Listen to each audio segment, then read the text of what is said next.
스스키가 찾아왔다 간 후 김만필의 생활은 더욱더욱 우울해갔다. 강박관념에 쪼들리는 신경쇠약 환자같이 그는 항상 무엇인가 마음의 위협을 느끼고 있었다. 공연이 쭈뼛쭈뼛하고 아무 것을 해도 열심히 안 났다. 그러면 T 교수나 H 과장을 찾아가서 자기의 약점을 전부 고백하면 좋을 듯도 싶었으나 그의 우울에는 그 이상의 무슨 깊은 뿌리가 있는 듯 싶었다. 뿐만 아니라 그곳에는 그의 힘없는 양심의, 최후의 문지기가 서 있었다. 공연히 마음만 안타까울 뿐이었다. 학교에를 가도 그는 점점 더 말을 하지 않았다. D 교수가 말을 걸든지 하면 겉으로는 공손하게 대답했지만 속으로는 섬찌근하며 이자가 또 무슨 흉계를 꾸미는 것인가 하고 미워했다. 생각해보면 그는 S전문학교에 온 뒤로 아직 아무하고도 말다툼 한번 한 일 없건만 모든 사람과 마음속으로 미워하고 서로 멸시하고 두고 보라는 듯이 으르렁거리는 것 같은 형세가 되고 만 것이다. 그러나 이것은 당초부터 정해진 운명이었는지도 모른다. 그래, 그는 억지로 S전문학교에 뻐기고 들어간 것을 별로 후회하지도 않았다. 될 대로 되라는 일종의 자포자기 같은 마음이 드는 것이었다.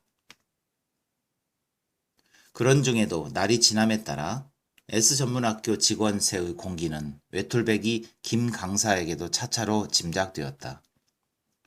한편에는 T 교수를 중심으로 하는 일파가 교장을 둘러싸고 학교 안의 세력을 쥐고 있고 한편에는 유 교수, S 강사들이 정의파로 그와 대항하고 있는 듯 하였다. S 강사는 교장과 특별한 관계가 있는 사람으로 교장의 초빙으로 만주 공과대학 예과의 자리를 일부러 팽개치고 온 사람인데 T 교수의 맹렬한 이간질로 교장과의 사이가 틀어져서 지금까지 교수도 못되고 유 교수의 정의파로 붙은 모양이었다. 김 강사는 그런 무의미한 세력 다툼에는 한몫 낄 자격도 없거니와 생각도 없었으나 마음속으로는 역시 유 교수와 S 강사들 편으로 동정이 갔다. 만일 S 강사가 김 강사에게 이유 없는 멸시와 적이만 보이지 않았으면 그들의 정의파에 가담했을는지 모르는 것이다. 겨울방학이 가까워 왔다. 으스스하게 흐린 날이 계속되고 때로는 가루 같은 뽀송뽀송한 눈발이 날리기도 했다. 어느 날 김 강사는 교실로 들어가는 도중에 T 교수와 마주쳤다. 대단 치워졌습니다. 언제나 같이 T 교수가 먼저 인사를 했다. 대단 춥습니다. 김 강사도 같은 소리로 대답하고 지나가려는데 잠깐만 하고 T 교수가 불렀다. T 교수는 빙글빙글 웃으면서 긴상, 그날 밤 일 아직 기억하고 계시죠? H 과장 댁 앞에서 우리가 맞닥뜨리던 날 밤. 김 강사가 의미 없는 웃음을 지었더니 기억하고 계시죠? 내가 과자 상자를 들고 갔던 거 보셨죠? 김 강사는 웃으며 고개를 끄덕였다. 세상이란 다 그런 geb니다. 난들 그런 것을 하기가 좋아서 하겠소? 어쨌든 지금 연말도 되고 했으니 교장한테 뭐 과자라도 한 상자 사가지고 찾아가 두시란 말이요. 말에 던지고 T 교수는 그대로 가버렸다. 교실에 들어가 강의를 하면서도 김 강사는 T 교수의 말을 잊어버릴 수가 없었다. 씹어 생각해보면 T 교수의 말은 그럴듯도 싶었다. 그러나 다시 생각해보면 지금 와서 과자 상자를 사들고 추적추적 교장을 찾아가도 소용이 없을 뿐 아니라 도리어 업신여김을 받을 것 같았다.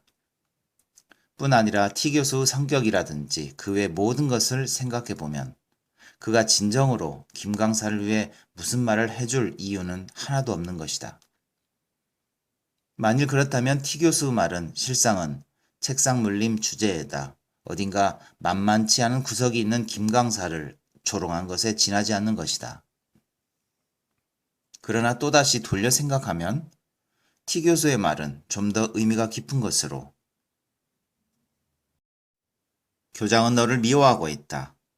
너도 미리 생각을 돌리지 않으면 목이 잘라진다. 라는 협박같이도 생각되었다.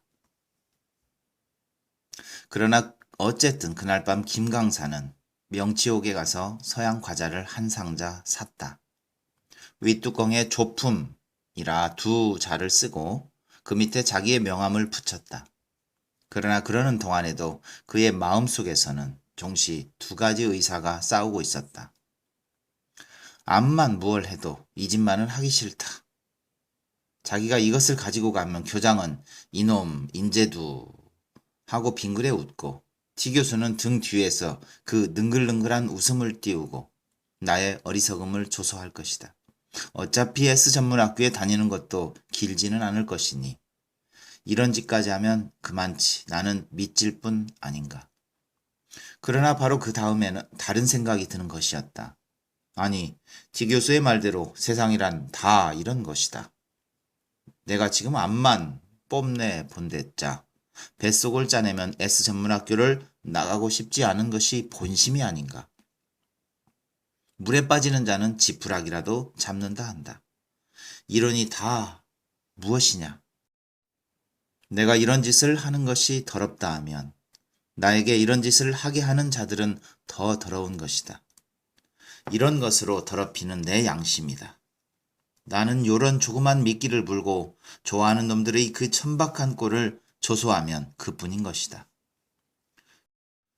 김 강사는 악마의 마음을 먹고 심잡고 과자 상자를 들고 서대문행 전차를 탔다. 그러나 그의 결심은 오래 계속되지 못했다. 그는 광화문 정류장에서 전차를 내려 효자동 가는 전차를 타지 않고 천천히 종로로 갔다. 본정통이 번잡한데 비해 이곳은 몹시 잠잠했다. 일루미네이션만 헛되이 빛나고 세모, 대매출의 붉은 깃발이 쓸쓸한 섣달, 대목거리의 먼지에 퍼덕이고 있었다. 한참이나 거리를 어슬렁거리다가 욕심쟁이로 일가간에 돌림뱅이가 된 아주머니를 생각한 그는 걸음을 빨리해 파고다공원 뒷골목으로 들어갔다. 동기 방학이 되고 해가 바뀌었으나 김 강사는 하숙에 꼭 들어앉아 있었다. 연하장 한 장도 내지 않았다. 그의 마음은 점점 더 비틀려 갔으나 속에는 일종의 깨달음 같은 것이 생기고 있었다. 그에게 막다른 골목까지 온 것 같은 지금의 생활을 타개해 나갈 의사 같은 것은 물론 없고 차츰차츰 숨이 가파 들어와도 그대로 누워 죽음을 기다릴 수밖에 없다고 생각되었다. 책상 위에는 먼지가 쌓이고 외국서 온 신문 잡지는 겉봉도 뜯기 싫었다. 그는 낮잠을 자는 버릇이 생겼다.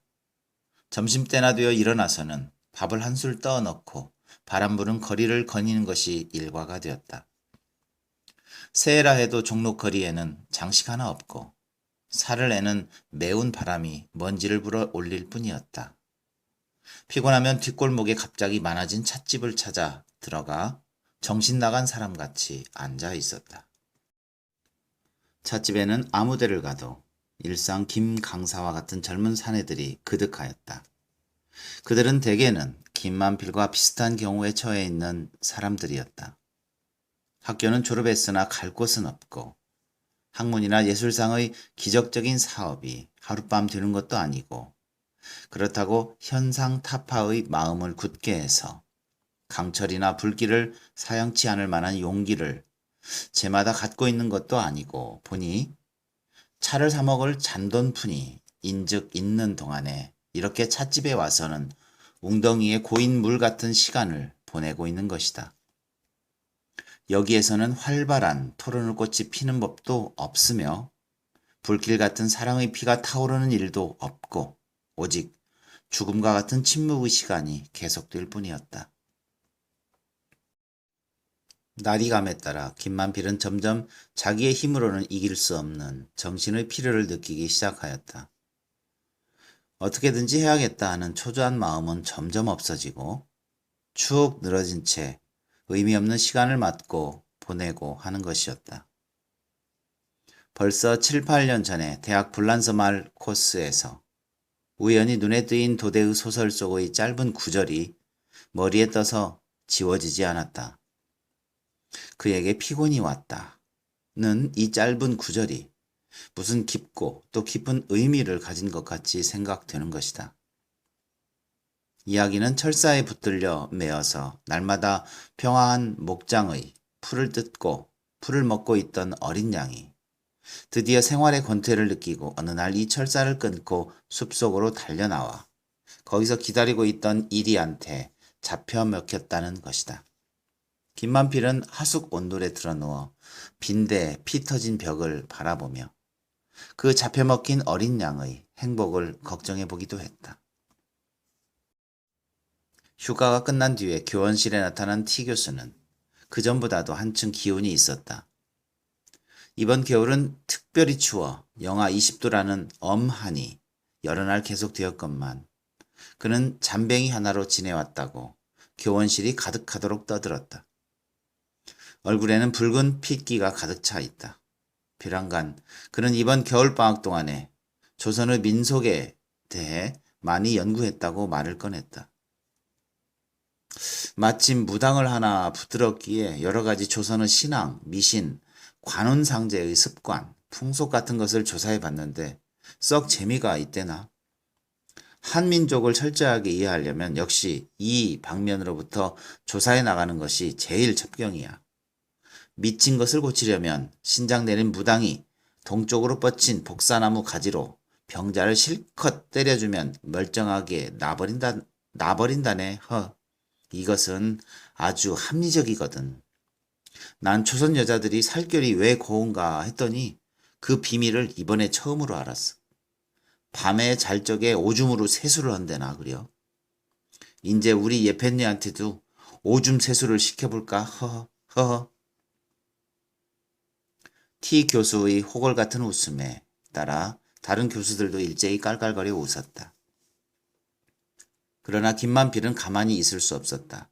T 교수의 뺨이라도 힘껏 후려 갈기고 싶었으나 참는 수밖에 없어서. 그런 풍속이 어디에 있단 말씀이요. 나는 듣도 보도 못했어. 김 강사는 겨우 이 말만 했다. T 교수를 비롯해 모든 사람들은 비로소 김 강사가 있는 것을 깨달은 듯이 그의 얼굴을 바라보고 교원실의 공기는 벼랑간 싸늘해졌다. T 교수는 아니 당신은 이런 것은 이리저리 생각할 것 없지요? 무식한 무당한테 들은 소리니까 하고 그로서는 처음 보는 미안한 얼굴을 지었다. 어쨌든 미신이라는 것은 어떤 문명국에도 있는 것이니까. 김 강사는 한마디 더 말하고 싶었다. 그러나 마침 종이 울렸으므로 그는 백목 상자를 들고 썩 교원실을 나와버렸다. 이번 겨울은 이상스레도 흐린 날이 계속되었다. 그 일기도 김상사의 비위에 맞지 않았다. S전문학교에 가는 도중에 전차창으로 내다보이는 교외의 풍경은 한결같이 회색 빛깔로 물칠되었었다. 앞에는 더러운 빠락집들이 톱니발같이 불규칙하게 늘어서고 그 지붕 위를 수력 전기의 송전탑이 까맣게 멀리 수편으로 달아나는 것이다. 잿빛 하늘 저편에는 시커먼 북한산이 잠잠히 서 있고 김만필은 그 옛날을 생각해 본다. 아직 중학생 때 겨울이 되면 흔히 스케이트를 둘러매고 이 근처로 얼음을 타러 다녔다. 그때에는 이 더러운 바락들도 무서운 송전탑도 물론 없었고 수양버들 늘어진 큰 길이 멀리 논밭 가운데로 구불거려 있었다. 하늘은 일상 새푸르게 개었었다. 펀한 논벌판 저편에는 능소나무 숲이 보이고 그 저편 쪽 하늘에는 눈을 인 북한산의 야윈 봉우리가 굳세게 높게 솟아있는 것이었다. 논에는 물이 가득해 그것이 유리쪽같이 얼고 그 얼음 위를 바람을 차고 중학생 김만필은 마음껏 뛰어 돌아다녔던 것이었다. 2월도 금음께 가까운 어느 날 첫째 시간을 끝내고 일상하듯이 김만필은 신문실에서 멍하고 있노라니 T 교수가 나타나 오늘 잠깐 할 말이 있으니 교수가 끝나거든 교무과로 와달라고 하였다. 시간을 마치고 교무과로 갔더니 T 교수는 대략 다음과 같은 이야기를 하였다. 오늘은 잠깐 당신께 꼭 해야 할 말이 있습니다. 다름 아니라 어저녁에 오래간만에 H과장 집에 놀러 갔더니 H과장은 무슨 까닭인지 당신한테 관해 무슨 이상스런 소문을 듣고 대단 기색이 좋지 못한 모양입디다. 어떤 말을 듣고 그러는지는 나도 모르겠소마는 그래 내가 지금 당신께 하려는 말씀은 사실은 우리 학교 교장 말인데 교장은 원체 성미가 그런 사람인데다가 무엇인지 당신이 교장 비위를 몹시 거슬러 놓지 않았나 싶습니다. 실례의 말씀이지만 당신은 아직 세상이라는 것을 모르고 계시다고 나는 봅니다. 세상이라는 것은 어쨌든 이론대로 되는 것이 아니니까요. 윗사람한테 대해서는 철을 찾아 무슨 선사는 안 한다 하더라도 가끔 찾아가 보는 것쯤은 해두는 것이 좋단 말이요. 들으니까 H과장도 그때 이후 찾아가지 않았다지요? H과장이 그럽디다.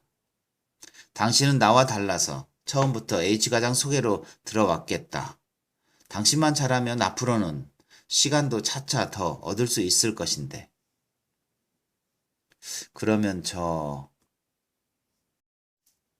아니 뭐 자세한 얘기를 들은 것은 아니니까 어쨌든 내 생각에는 오늘 저녁에라도 우선 H과장 집에라도 한번 찾아가 보시는 것이 좋을 듯 합니다만.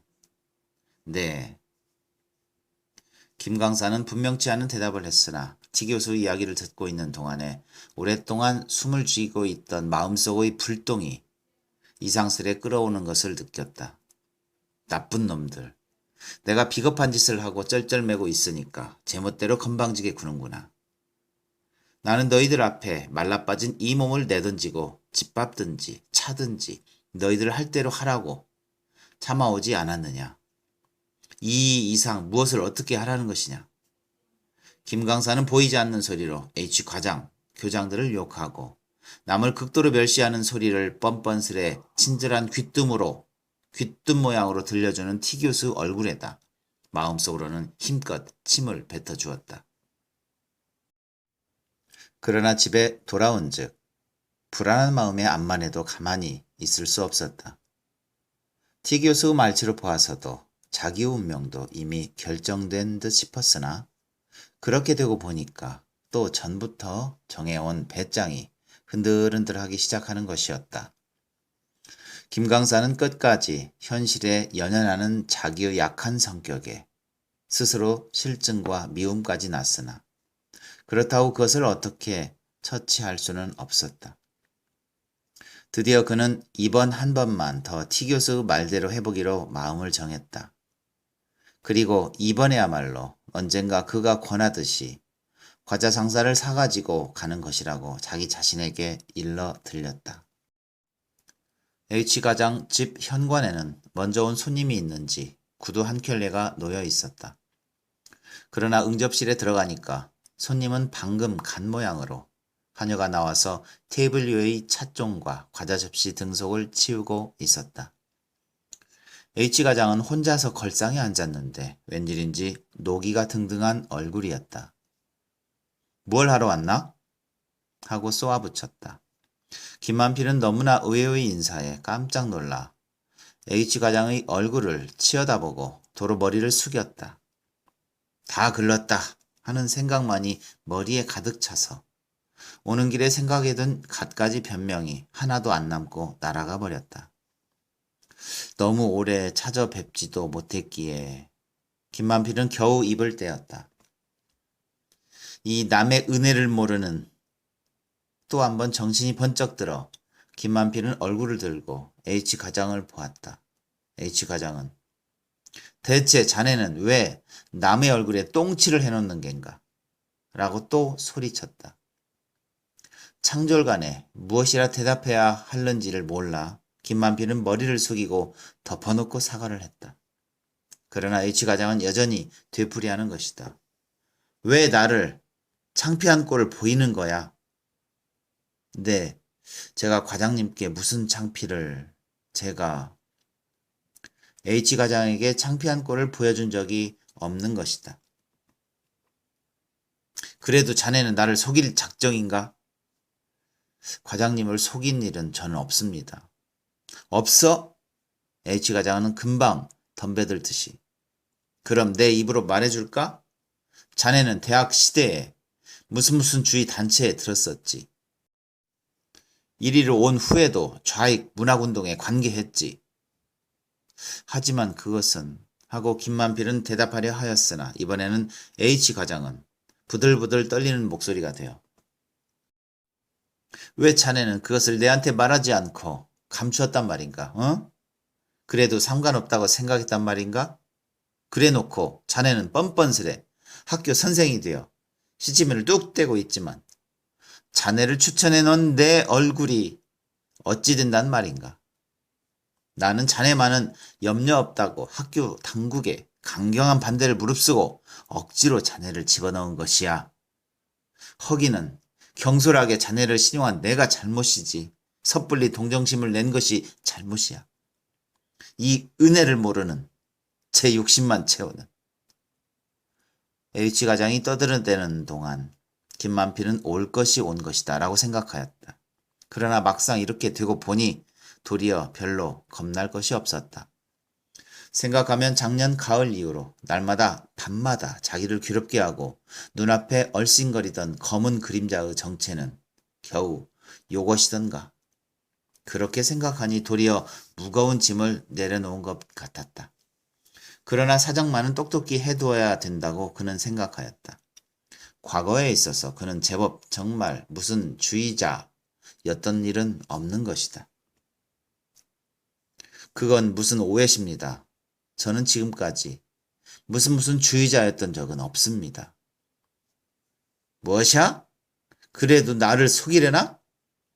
H과장은 다시 경로에 소리를 버럭 지르고 의자와 테이블을 와당탕거리며 벌떡 일어났다. 그때 이웃방으로 통하는 문이 열리며 H과장 부인이 차를 가지고 들어왔다. 이어 부인의 등 뒤에는 언제나 일반으로 봄 물결이 넘실넘실하듯 온 얼굴에 벙글벙글 미소를 띄운 T 교수가 응접실로 따라 들어왔다.